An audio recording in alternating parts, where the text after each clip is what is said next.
going on today, YouTube? Today is a sad day for me. I don't know if y'all know a lot, but Kobe was one of my biggest idols. I still can't believe he's gone. It's been a whole year.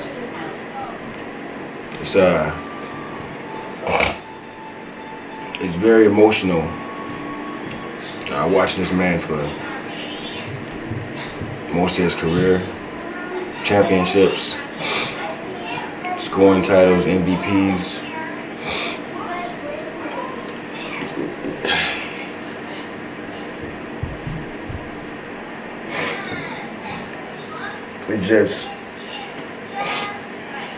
I'm sorry about the crying here, but it's very emotional for me.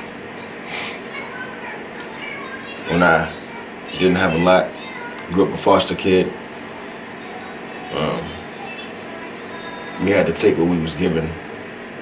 Kobe Bryant was one of those things that was given to us, and even though he was never there in the physical, he always was able to offer,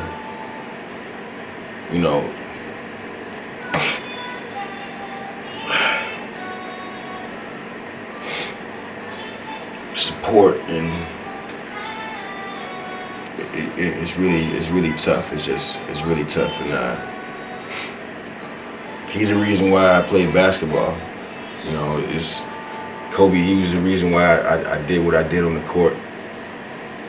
I didn't make it as far as him. I was able to still obtain certain things and be proud of what I did, be proud of what I was able to do, and be proud of the places that basketball took me because of this man, because of him. And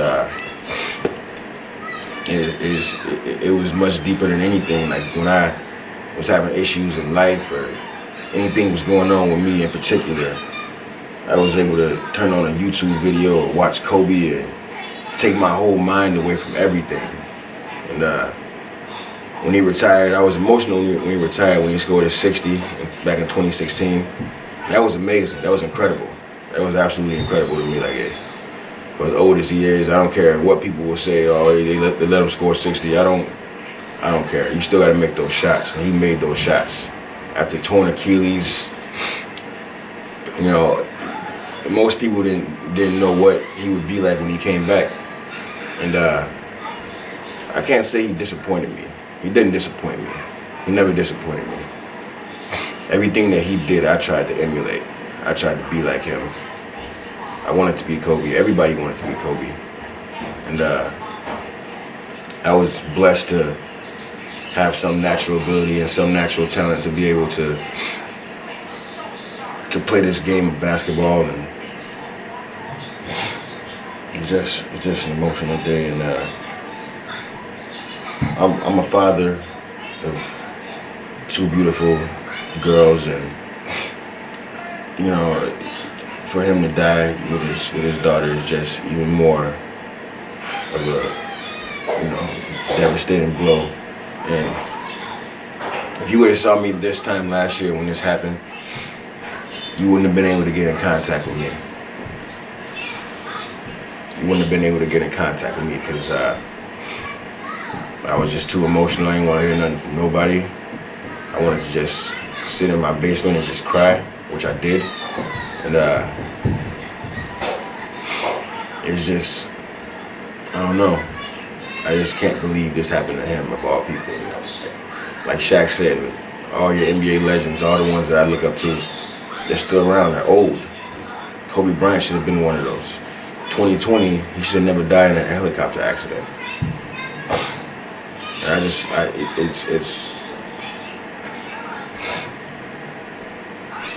oh, I said I'm not crying. I'm not gonna cry no more.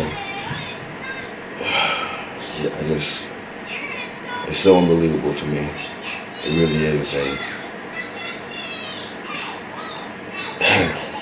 of all players, it had to be Kobe. Of all players, it had to be Kobe. One of my favorites. My favorite. And I didn't really particularly like him for a while. It wasn't because of the cockiness. It was because I felt I couldn't attain that level of success given where I was at, and I resented people that had a certain level of success that was above mine. Like I said, I grew up a foster kid, so I mean, it really wasn't. It was really demeaning, you know, and I really feel as if Kobe actually saved me. He did. He saved me. I could have started gangbanging, which I did start a little bit, but watching him play brought me to basketball and kept me out the streets and kept me from, you know, getting shot up or, you know, doing something stupid with my own life. I grew up in Chicago, so even though he was an LA guy, you know, from Philly, you know, from France, all that stuff, not France, Italy, it still, I still had a connection to him, and so did so many other millions of people, and I know they're all hurting today. We all are.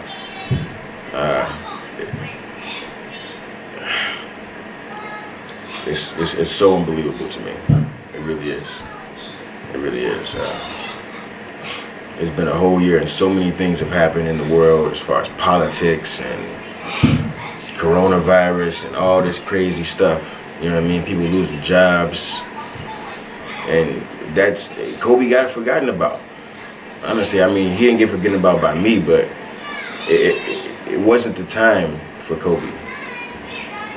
You know, so many other people lost their lives this year. 2020 was not this year, last year.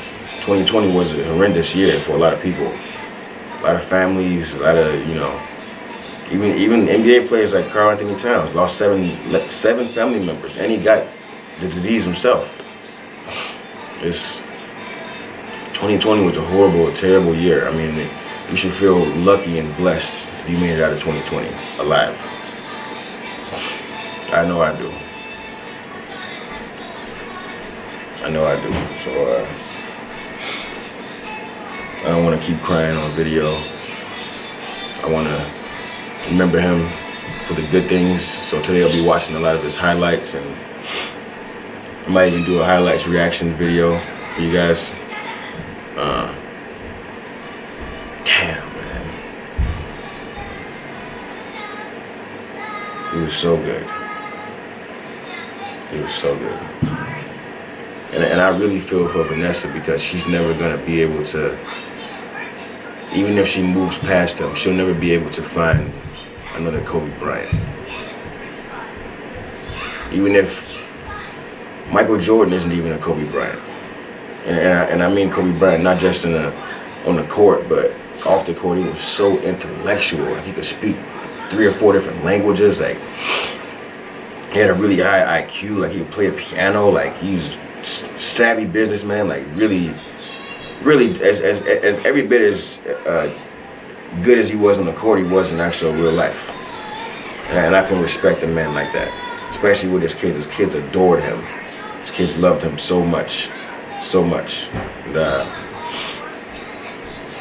this one hurts. It'll still hurt in 20 years. But I think that he'd want us to keep the Mamba mentality, keep it strong, and that's what I'm gonna do throughout my life, no matter what I do, even if it is in basketball. Always having that mentality, and we could all be better. There's always room for improvement. We can all do better than what we're doing. We all can. I don't care who you are. This man right here, he did it. And so can we. So can we. And he's the biggest inspiration in my life. He is. He's become the biggest inspiration in my life. So whatever I do, I'm gonna go hard in it.